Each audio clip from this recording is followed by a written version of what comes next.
आंध्र प्रदेश का रहने वाला एक लड़का, उसकी शादी बड़े धूमधाम से होती है। घर में पत्नी आ जाती है, पत्नी के साथ रहने लगता है। धीरे धीरे कुछ दिन व्यतीत होता है। एक रोज उसकी साली फोन करती है कि जीजा जी हमें भी अपने घर घुमा दो ना। अब वह लड़का अपनी साली को जाता है, अपने घर लेकर के आता है। उसकी साली बगल वाले कमरे में सोती और जब अपने जीजा और अपनी बहन को बातें करते हुए सुनती तो वह कामुक हो जाती। अब उसकी साली एक रोज बैगन का इस्तेमाल कर रही होती है। तभी वह जब बैगन का इस्तेमाल कर रही थी, हल्की हल्की सिसकियां ले रही थी, आहें भर रही थी, तभी उसका जीजा जाकर के खिड़की से देखता है, अपनी साली को बैगन का इस्तेमाल करते हुए देखता है तो वह अवाक रह जाता है। फिर वह लड़का अपनी साली के साथ जो करता है, आप सब सुन करके हैरान रह जाएंगे। नमस्कार, प्रणाम।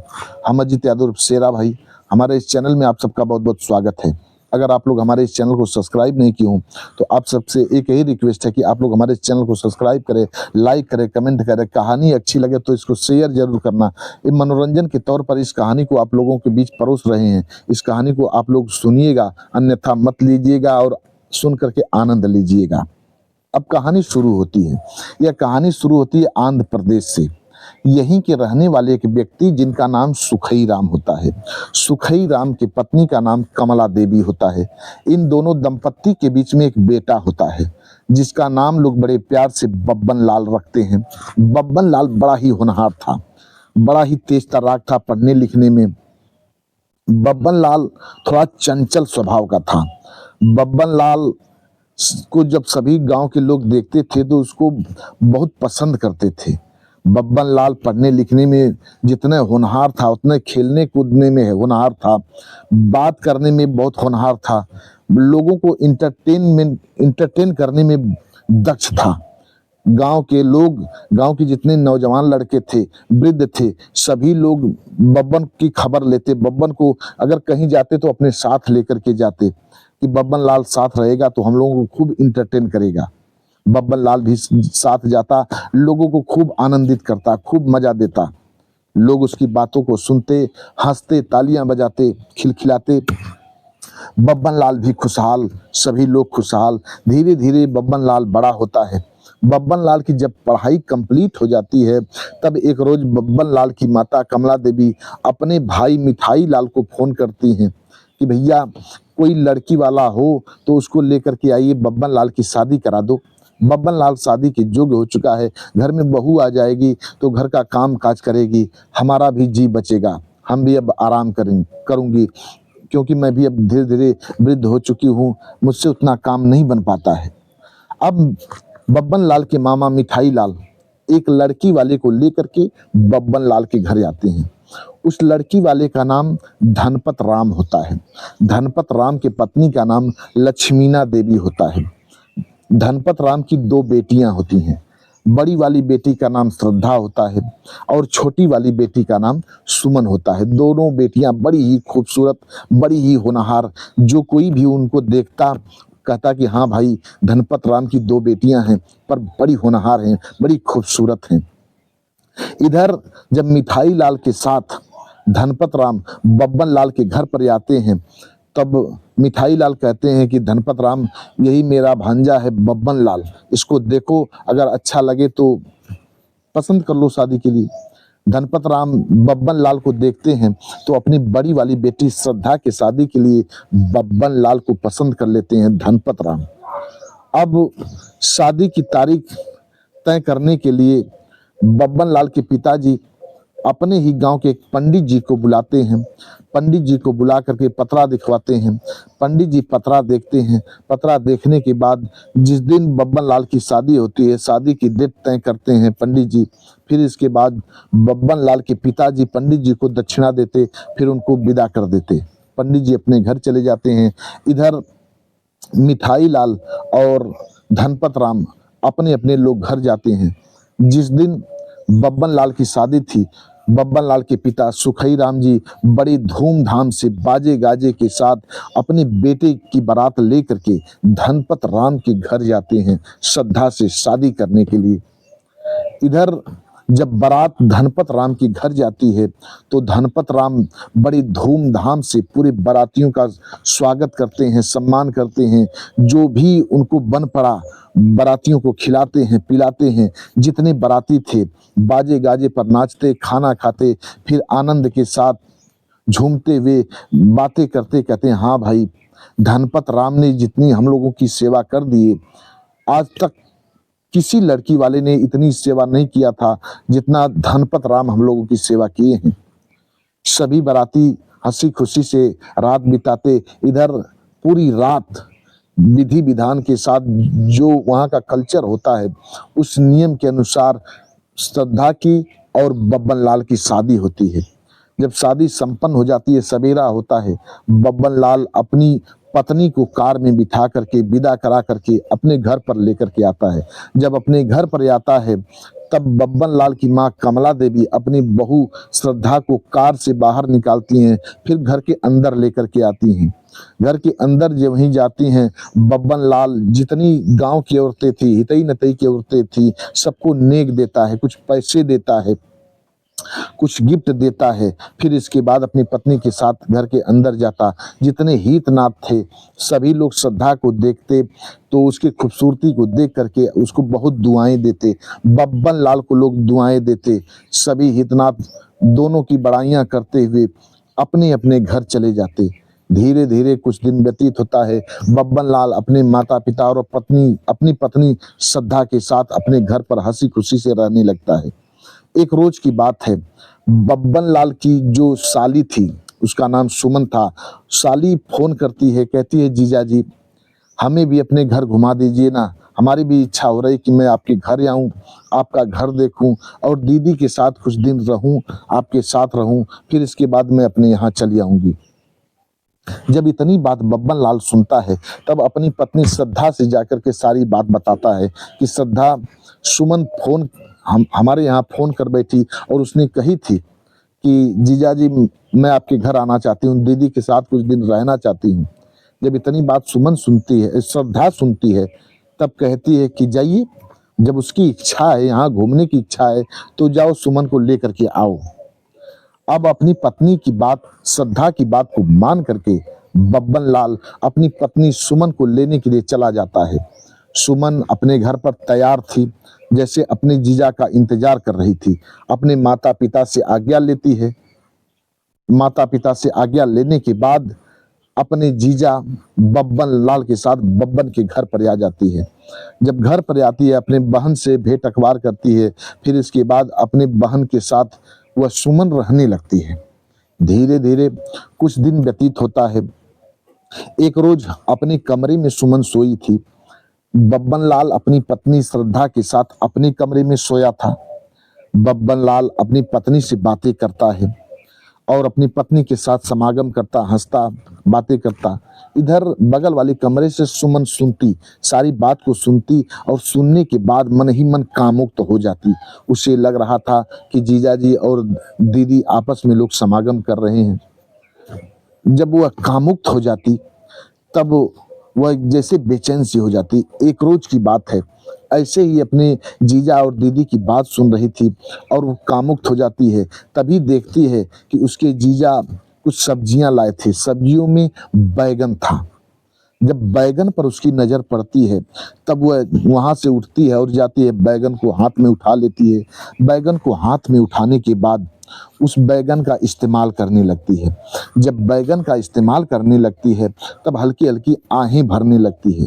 पूरा कपड़ा उतार देती है और उसका इस्तेमाल करती, फिर इसके बाद हल्की हल्की आहें भरती। इधर इतने में जो बब्बन लाल होता है पेशाब करने के लिए अपने कमरे से बाहर निकला हुआ था। तभी पेशाब करके घर के अंदर प्रवेश करता है। उसको आहें भरने की आवाजें आती। सुमन के कमरे से सिसकियां और आहें भरने की आवाज आती। बब्बन लाल चौंक पड़ा कि कैसी आवाज आ रही है। अब बब्बन लाल वहां से उठ करके जाता है, बगल वाली खिड़की से देखता है सुमन को निर्वस्त्र होकर, सुमन जो बैगन का इस्तेमाल कर रही थी, वह बब्बन लाल चौंक पड़ता है। उसकी आंखें फटी की फटी रह जाती हैं। बब्बन लाल तुरंत अपने कमरे में जाता है और अपनी मोबाइल लेकर के आता है। मोबाइल लेकर के आता है, बगल वाली खिड़की से वो वीडियो बनाने लगता है। जब वीडियो बना लेता है फिर इसके बाद जा कर के उसकी अब नीयत बिगड़ने लगती है। अब वह सोचता है कि क्यों ना सुमन के साथ समागम करूं, उसके भी साथ संबंध बनाऊं, उसकी हवस की आग को शांत करूं। वह बिल्कुल कामुक हो चुकी है। उस अब वह तुरंत उसके कमरे के पास जाता है, दरवाजा खटखटाने लगता है। सुमन चौंक पड़ती है, कौन इतनी रात को दरवाजा खटखटा रहा है। वह तुरंत बैगन को छिपा देती है, फिर इसके बाद अपने कपड़े पहनती है। कपड़े पहनने के बाद जा करके दरवाजा खोलती है, देखती है सामने उसका जीजा बब्बन लाल खड़ा है। सुमन चौंक पड़ती है। अब तुरंत कहती है, जीजा इतनी रात को आप यहाँ क्या कर रहे हैं, क्या बात है। तब बब्बन लाल उस कमरे में प्रवेश कर जाता है सुमन के, और अंदर से दरवाजा बंद कर देता है। दरवाजा बंद करने के बाद सुमन से कहता है, सुमन क्या कर रही थी। सुमन कहती है, कुछ नहीं जीजा, कुछ नहीं। तब कहता है, नहीं सच सच बताओ तुम क्या कर रही थी। वह चौंक पड़ती है, कुछ बताना नहीं चाहती है और बात को छिपाती है, घुमाती है। कहती कुछ नहीं जीजा, ऐसे ही मैं, हमें लगता है सपने देख रही थी मैं, कुछ आवाजें हमारे मुख से निकल गई। तब बब्बन लाल उस वीडियो को दिखा देता है। जब सुमन उस वीडियो को देखती है तो वह शर्म से पानी पानी हो जाती है, लज्जा के कारण उसके सर झुक जाते हैं, वह कुछ बोल नहीं पाती है। अब बब्बन लाल अपनी साली के हाथ को पकड़ता है और बेड पर लेकर के जाता है, बैठा देता है। कहता है, सुमन तुम बिल्कुल कामुक्त हो चुकी हो, काम वासना तुम पर सवार हो गई है, तुम संबंध बनाना चाहती हो तो मेरे साथ संबंध बनाओ ना, चलो मेरे साथ संबंध बनाओ। वह थोड़ा सा इधर उधर आनाकानी करती है, फिर इसके बाद बब्बन लाल की बात को मान जाती है, क्योंकि वह उस वक्त बिल्कुल कामुक्त हो चुकी थी। उसकी भी इच्छा हो रही थी कि कोई उसके साथ संबंध बनावे। अपनी जीजा की जब बात सुनती है, अपनी जीजा की बात को मान जाती है और अपनी जीजा के साथ संबंध बनाने लगती है।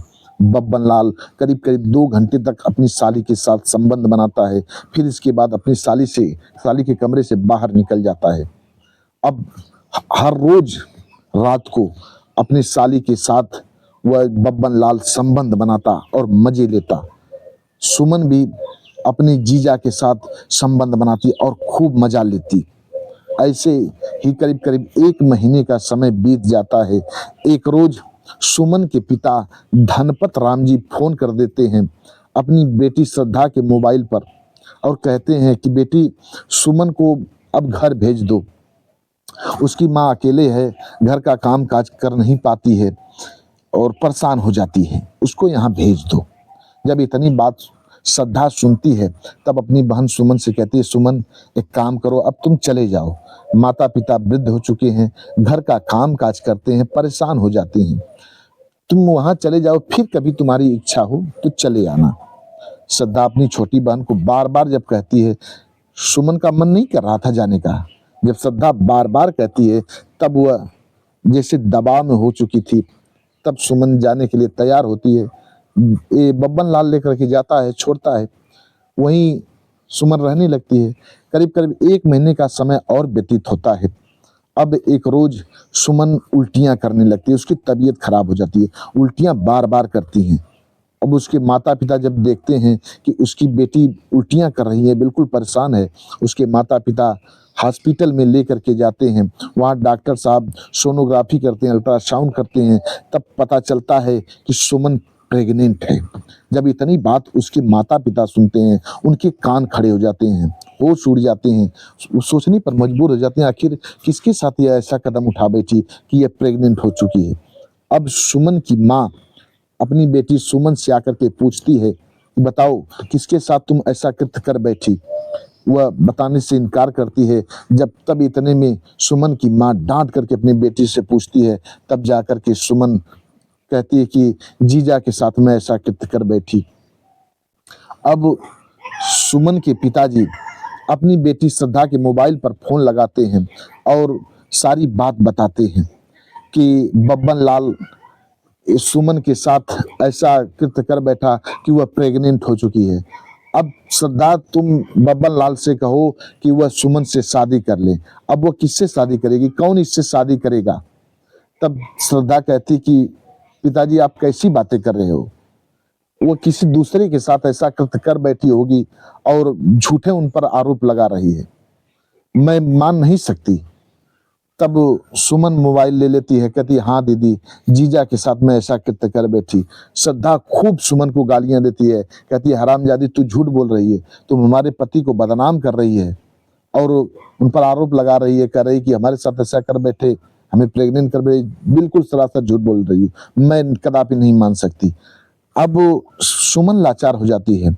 अब सुमन जाकर के कोर्ट में केस दायर कर देती है, एफआईआर दायर कर देती है और इधर जज साहब सबको कटघरे में बुलाते हैं, कोर्ट में बुलाते हैं।